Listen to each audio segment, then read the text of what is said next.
ఈ వీడియో గనుక నచ్చితే ఖచ్చితంగా లైక్ చేయండి. ఎపిసోడ్‌లోకి వెళ్తే శ్వేత అలాగే వైష్ణవి ఇద్దరు మాట్లాడుకుంటూ ఉంటారు. నాకు కొంచెం డబ్బులు కావాలండి. ఒక 30,000-50,000 వరకు వేయండి నా అకౌంట్‌లో అని శ్వేత అంటూ ఉంటే, ఏంటమ్మా డబ్బులా? ఆ డబ్బులుంటే ఇంకే, ఇదిగో ఈ ఇంట్లో గోండమ్మదే పెత్తనం. అసలు ఆస్తి నేను ఖర్చు పెట్టడానికి లేదు. అందుకే కదా! ఆ! ఎప్పుడెప్పుడు ఏదో టాపిక్‌తోని ఎవరినైనా దింపుదామా, ఆస్తి కొట్టేద్దామా అనే టైంలో గుండమ్మకి ఇదిగో ఈ కిడ్నీ పల్లవి డొనేట్ చేసిందని తెలిసింది. ఇక వీళ్ళేమో కూతురు కోసం వెతుకుతున్నారు. ఇక అందుకే కదా గట్టి మంచి ప్లాన్ వేసి అదిగో ఆ నర్సుకి డబ్బులిచ్చి నిన్ను రంగంలోకి తిప్పించింది. నువ్వే కిడ్నీ ఇచ్చినట్టుగా. కానీ ఆ పల్లవి తను కిడ్నీ ఇచ్చింది కానీ తను చెప్పుకోలేదు అనగానే, ఏంటోనండి ఆ పల్లవిని చూస్తే భయంగా ఉంది అని చెప్పి శ్వేత అంటుంది.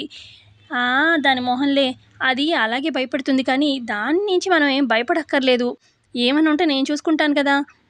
నువ్వు మాత్రం ఇదిగో ఈ గుండమ్మ వాళ్ళని పడేసే ఇదిలో ఉండు.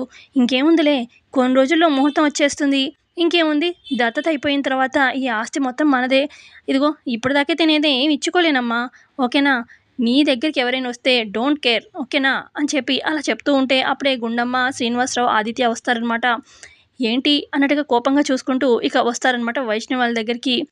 ఏంటి వైష్ణవి అని చెప్పి గుండమ్మ అడుగుతూ ఉంటే, ఓర్ని వీళ్ళొచ్చినట్టు నేను చూడలేదే, మొత్తం వినేశారా ఏంటి అని చెప్పి వైష్ణవి కంగారు పడిపోతూ ఉంటుంది. ఇక శ్వేత కూడా కంగారు పడిపోతూ ఉంటే, ఇక ఏంటి ఏంటి బెదిరిస్తున్నావు శ్వేతని? ఆ! డోంట్ కేర్ అంటున్నావేంటి అని చెప్పి అంటారనమాట ఆదిత్య. ఇక అప్పుడు ఏంటమ్మా శ్వేత ఏమైంది అని చెప్పి ఆదిత్య అడుగుతూ ఉంటే, బెదిరించడం ఏంటి, ఓకే అయితే వీళ్ళేం వినలేదనమాట అని చెప్పి మనసులో అనుకుంటుంది శ్వేత. అది అది ఏం లేదు బావగారు అని చెప్పి వైష్ణవి అంటూ ఉంటే, అది అండి తిను కొంచెం నన్ను బెదిరిస్తుందండి అని చెప్పి అంటుంది శ్వేత. ఇకప్పుడు అంటే ఏం లేదు, ఈ అమ్మాయి వచ్చినప్పుడు ఎలా ఉందో అలా లేదు, కొంచెం మారిపోయింది. మీరు ఎప్పుడైతే దత్తత అన్నారో ఈ అమ్మాయి క్యారెక్టర్‌లో మార్పొచ్చింది. ఇదిగో నా జోలికొస్తే ఊరుకునేది లేదు, కేర్ చేయను ఎవరిని అని చెప్పి చెప్తున్నాను బావగారు అంతే అని చెప్పి ఈ వైష్ణవి అంటూ ఉంటే, ఇక అప్పుడు గుండమ్మ, చూడు వైష్ణవి ఇక్కడ ఎవరి క్యారెక్టర్ ఏంటనేది బాగా తెలుసు. నువ్వు ఇదిగో మారేది అని అంటున్నావు చూడు, శ్వేతలో ఏ మార్పు రాలేదు. అర్థమవుతుందా? తనేమన్నా అంటే ఊరుకునేదే లేదు. రా శ్వేత అని చెప్పి లోపలికి తీసుకెళ్తుంది. ఇక అప్పుడు అక్కడున్న ఆదిత్య కూడా, చూడు వైష్ణవి శ్వేత జోలికొచ్చామంటే ఊరుకునేదే లేదు అని చెప్పి ఆయన కూడా చెప్పేసి అక్కడి నుంచి అందరూ వెళ్ళిపోతారు. ఇక అప్పుడు శ్వేత మనసులో అనుకుంటుంది, నమ్మండి బావగారు నమ్మండి, ఈ అమ్మాయిని మీరు ఎంత నమ్మితే నాకు అంత మంచిది, బాగానే నమ్మారు అని చెప్పి అనుకుంటూ ఉంటుంది వైష్ణవి మనసులో. మరోపక్క హాల్లో చందు కూర్చొని గిఫ్ట్ ఏదో ఓపెన్ చేయబోతూ ఉంటాడు. అప్పుడే అక్కడికి చరణ్ వస్తాడు. ఏంట్రా ఏంటి ఓపెన్ చేస్తున్నావు, ఏంటిది చేతిలో అనగానే, అది అన్నయ్య అది అని చెప్పి సిగ్గుపడుతూ ఉంటాడు చందు. ఈ లోపల ఫ్యామిలీ మెంబర్స్ అందరూ అక్కడికి ఉష కూడా అందరూ వచ్చేస్తారు. ఇక అప్పుడు చందు, ఏం లేదన్నయ్య, అది ఉషకి గిఫ్ట్ ఇద్దామని ఒక మంచి గిఫ్ట్ ఆర్డర్ పెట్టాను, అదే ఓపెన్ చేసి చూస్తున్నాను అన్నయ్య అని చెప్పి చందు అనగానే, ఏంట్రో నీ భార్యకి గిఫ్టా, ఏది ఇటివ్వు, నువ్వు సైలెంట్గా నీ భార్యకి ఇచ్చేస్తే మాకు తెలియదు కదా అసలు ఏమి ఇచ్చావో, మేము చూడాల్సిందే, ఇటివ్వు అని చెప్పి చందు దగ్గర నుంచి లాక్కుంటాడనమాట చరణ్. ఇక గిఫ్ట్ ఓపెన్ చేయండి అని చెప్పి అందరూ అంటూ ఉంటే ఇక ఓపెన్ చేస్తాడనమాట చరణ్. ఇక వ్యాలంటైన్స్ డే గిఫ్ట్ లాగా ఉంటుందన్నమాట. అబ్బాయి అమ్మాయి బొమ్మ హార్ట్ సింబల్ అలా ఉంటుందన్నమాట. భలే ఉందిరా గిఫ్ట్, చాలా బాగుంది, భలే మంచి సెలక్షన్ ఇది అని చెప్పి చరణ్ అంటూ ఉంటాడు. ఇక ఏంటంటే అలా చూస్తున్నారు అని చెప్పి అక్షిత మెల్లగా అడుగుతూ ఉంటుంది సుమలతని.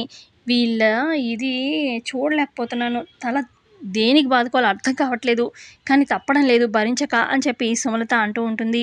ఆ తర్వాత ఏది ఇటివ్వు అని చెప్పి ఆ గిఫ్ట్ సుమలత తీసుకొని, చాలా బాగుందిరా, నీ భార్య కోసం గిఫ్ట్ కొన్నావు అనమాట, చాలా బాగుంది మరి ఇవ్వు అని చెప్పి సుమలత అంటూ ఉంటే, అవునవును మా ముందే ఇవ్వాలి, మా ముందు నువ్వు ఐ లవ్ యూ చెప్తూ ఉషకి గిఫ్ట్ ఇవ్వాలి అని చెప్పి అందరూ ఇవ్వాల్సిందే అనగానే, అబ్బా అన్నయ్య అని చెప్పి చందు అంటాడు.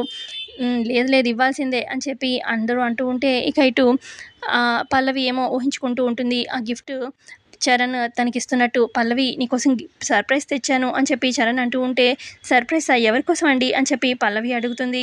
అది ఎవరి కోసం ఏంటి, నీకోసమే పల్లవి, నిన్ను చాలా ఇష్టపడుతున్నాను, ప్రేమిస్తున్నాను, నా మనసులో మాట చెప్పడం కోసం ఇదిగో ఈ స్మాల్ సర్ప్రైజ్ తీసుకో అని చెప్పి మోకాల మీద కూర్చొని, ఐ లవ్ యూ పల్లవి అని చెప్పి చరణ్ చెప్తాడు. ఇక పల్లవి ఐ టూ అండి అని చెప్పి చెప్తుంది. ఇక ఇలా పల్లవి ఊహించుకుంటూ ఉలిక్కి పడుతుంది. ఇక చరణ్ గమనించి, ఏంటి ఊహించుకుంటున్నావు అని చెప్పి ఇలా ఇద్దరు కళ్ళతోనే మాట్లాడుకుంటారనమాట చరణ్ పల్లవి. అప్పుడు పల్లవి, మీరు నాకు గిఫ్ట్ ఇచ్చినట్టు ఊహించుకున్నానండి అనగానే, హలో అది నీ డ్రీమ్లో మాత్రమే జరిగేది, నిజంలో నీ జీవితంలో ఎప్పటికీ రాదు ఆ సీను అని చెప్పి చరణ్ అంటూ అని చెప్పి పల్లవి మూతెక్కిరిస్తుంది. ఇక ఇటు నిజంగా అయితే చందు అయితే అందరి ముందు గిఫ్ట్ ఇస్తూ ఉంటాడనమాట. "ఉషా నువ్వంటే నాకు చాలా ఇష్టం. నువ్వు నా ప్రాణం. తీసుకో గిఫ్ట్" అని చెప్పి ఇస్తాడు. "ఐ లవ్ యూ ఉషా" అని చెప్పి ఇస్తాడనమాట. "I too love you Chandu" అని చెప్పి మొత్తానికి ఉష కూడా గిఫ్ట్ తీసుకుంటుంది. ఇక ఉష పక్కనే ఉన్న పల్లవి "హ్మ్. ఇంకేంటి మీ ఆయన గిఫ్ట్ ఇచ్చాడు ఫుల్ ఎంజాయ్" అని చెప్పి చందు వైపు ఉషని అలా తోస్తుందనమాట పల్లవి. ఇక అలా తోసేసరికి ఉష చేతిలో ఉన్న ఆ గిఫ్ట్ కాస్త ఉష వదిలేస్తుందనమాట. బొమ్మ కింద పడిపోయి పగిలిపోతుంది.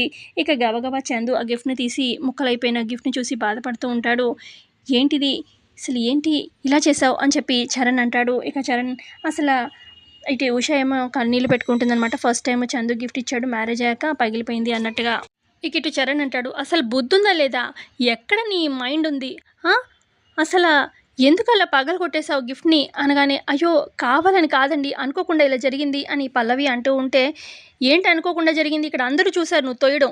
కావాలనే ఇదంతా అయింది" అని చెప్పి చరణ్ అంటూ ఉంటే, ఇక అక్షిత అందుకొని, "చరణ్, ఈ పల్లవికి ఎవ్వరు సంతోషంగా ఉండడం ఇష్టం లేదు చరణ్. ఏంటంటే ఇదిగో నువ్వు మొన్న అనింది కదా ఈ పల్లవి, చందు ఏమో చక్కగా తన భార్యని బయటికి తీసుకెళ్ళాడు. నువ్వెప్పుడైనా తీసుకెళ్ళావా" అని చెప్పి. ఇప్పుడు చందు ఏమో ఉషకి గిఫ్ట్ కొనేసరికి తనకి మనసులో కుళ్ళు పుట్టింది. తనకి దక్కంది ఎవరికీ దక్కకూడదని చెప్పి నువ్వెటూ తనకి గిఫ్ట్ ఇవ్వడం జరగదు కదా! అందుకే ఇదిగో ఈ పల్లవి ఉషకొచ్చిన గిఫ్ట్‌ని పగలగొట్టింది అని అక్షిత అంటూ ఉంటే, ఇక పల్లవి కోపంతోని, "ఏ అక్షిత, ఛాన్స్ దొరికింది కదా అని పిచ్చి పిచ్చిగా వాగావనుకో ఊరుకునేదే లేదు" అని పల్లవి అంటూ ఉంటే, "ఏ అక్షిత అని అంటున్నావు? జరిగింది నిజమేగా" అని చెప్పి అంటాడు చరణ్. "ఏంట్రా నిజం? పల్లవి కావాలని చేయలేదని చెప్తుంది కదరా" అని చెప్పి బామ్మ అంటూ ఉంటే, ఇక అప్పుడు చరణ్, "ఏంటి బామ్మ? ఏంటి? అసలు ఆ ఉష కళ్ళల్లో నీళ్ళు చూడు. తనెంత బాధపడుతుంది. ఇదంతా పల్లవి వల్ల కాదా" అని చెప్పి అనగానే, ఇక అప్పుడు చందు, "వదిలేయ్ అన్నయ్య, వదిన అంటే చేసింది తప్పే. కానీ ఏముంది, ఉషకి నేనెంత ప్రేమిస్తున్నాననేది తెలుసు. ఇంక ఈ గిఫ్ట్ ఏముంది, పగిలిపోయింది కదా, వదిలేసేయండి. ఈ గొడవొద్దు, వదిలేయండి" అని చెప్పి ఇక అక్కడి నుంచి చందు వెళ్ళిపోతాడు. ఇక అందరూ అక్కడి నుంచి వెళ్ళిపోగానే ఇక ఉషకి పల్లవి చెప్తుంది, "ఉష కావాలని చేయలేదు ఉష" అని చెప్పి అనగానే, "కావాలని చేశామని ఎవరన్నారక్క? కానీ చందు ఫస్ట్ టైమ్ గిఫ్ట్ ఇచ్చాడు కదా, అది పగిలిపోయేసరికి బాధగా ఉంది అంతే" అని చెప్పి వెళ్ళిపోతుంది ఉష అక్కడి నుంచి. ఇక ఉష వెనకాలే పల్లవి కూడా వెళ్తుంది. ఇక అక్కడ సుమలత, అక్షిత ఉంటారనమాట. ఇక వాళ్ళిద్దరు మాట్లాడుకుంటూ ఉంటారు. భలే అయింది. ఇక మెల్లగా స్టార్ట్ అయింది చరణ్‌కి, పల్లవికి మధ్యలో మళ్ళీ గొడవ.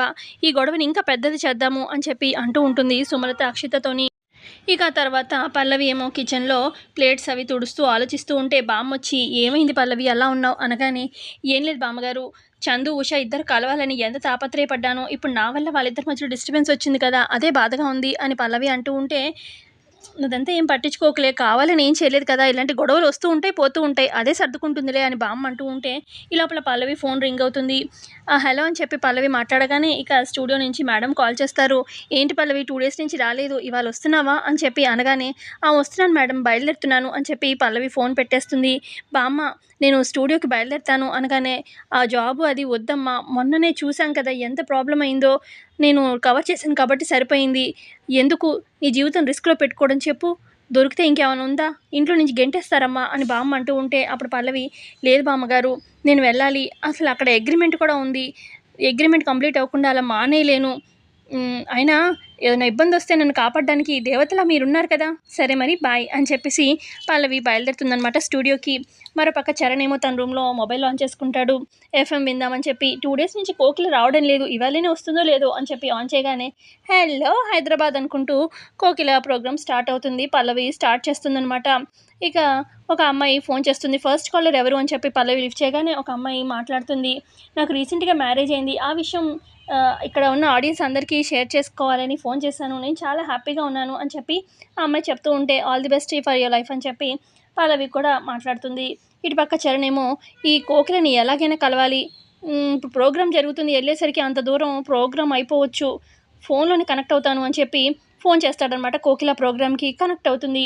"హలో, నేను చరణ్‌ని" అని చెప్పి మాట్లాడతాడు. "చరణా? ఎవరు?" అని ఇటు కోకిల పల్లవిగా మాట్లాడుతూ ఉంటే, "నేనండి చరణ్‌ని, సుమలత ఇండస్ట్రీస్ మాదే, వాళ్ళ కొడుకుని నేను" అనగానే, "ఓర్ని ఏం చేశారా?" అని చెప్పి పల్లవి మాట్లాడుతుంది. "ఆ! చరణ్ చెప్పండి ఎందుకు కాల్ చేశారు?" అనగానే, "ఏం లేదండి చాలా రోజుల నుంచి మాట్లాడదాం అనుకున్నాను. మీకోసం నేను చాలా సార్లు స్టూడియోకి కూడా వచ్చాను. మీకు పెద్ద ఫ్యాన్నండి నేను. మీ స్టూడియోలో ఒక అమ్మాయికి నా నంబర్ కూడా ఇచ్చాను. మీ నంబర్ కనుక్కోమని ఇమ్మంటే ఇవ్వలేదండి నాకు" అనగానే, "అలా లేడీస్ నంబర్ ఇవ్వరు కదండీ!" అని చెప్పి కోకిల అంటుంది.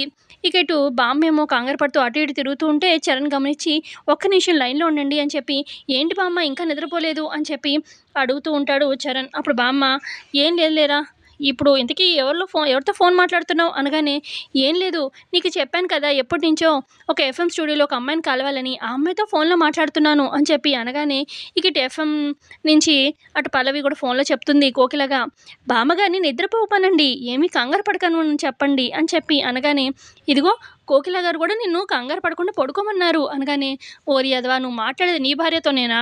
సరేలే" అనుకోని మనసులో, "ఆ! పడుకుంటానులే" అని చెప్పి బామ్మ అక్కడి నుంచి వెళ్ళిపోతుంది. "సరే చరణ్ గారు మరి ఉంటాను" అని చెప్పేసి ఫోన్ పెట్టేస్తుంది పల్లవి షో అయిపోవడంతోని. ఇక ఇటు చరణ్ ఫోన్ పెట్టేసింది కోకిల, మళ్ళీ ఎప్పుడు కలుద్దాం ఏమీ చెప్పలేదు. సర్లే ఈసారి మళ్ళీ కాల్ చేసినప్పుడు అడుగుతాను అని చెప్పి చరణ్ అనుకుంటాడు. ఇటు పక్క పల్లవి షో కంప్లీట్ చేసుకొని స్టూడియో నుంచి బయటకొస్తూ ఉంటే ఇక వాళ్ళ మేడం కనిపిస్తుంది. "పల్లవి ఒక్క నిమిషం, ఇదిగో కవర్ తీసుకో" అనగానే, "ఏంటి మేడం ఇది?" అని పల్లవి అడుగుతుంది. "నీ శాలరీ పల్లవి" అని చెప్పి ఆ మేడం ఇస్తుంది. "శాలరీయా?" అని చెప్పి పల్లవి చాలా హ్యాపీగా తీసుకుంటుంది. సో ఇంతే అండి ఎపిసోడ్‌లో జరిగింది. ఎపిసోడ్ నచ్చితే లైక్ చేయండి. Thanks for watching.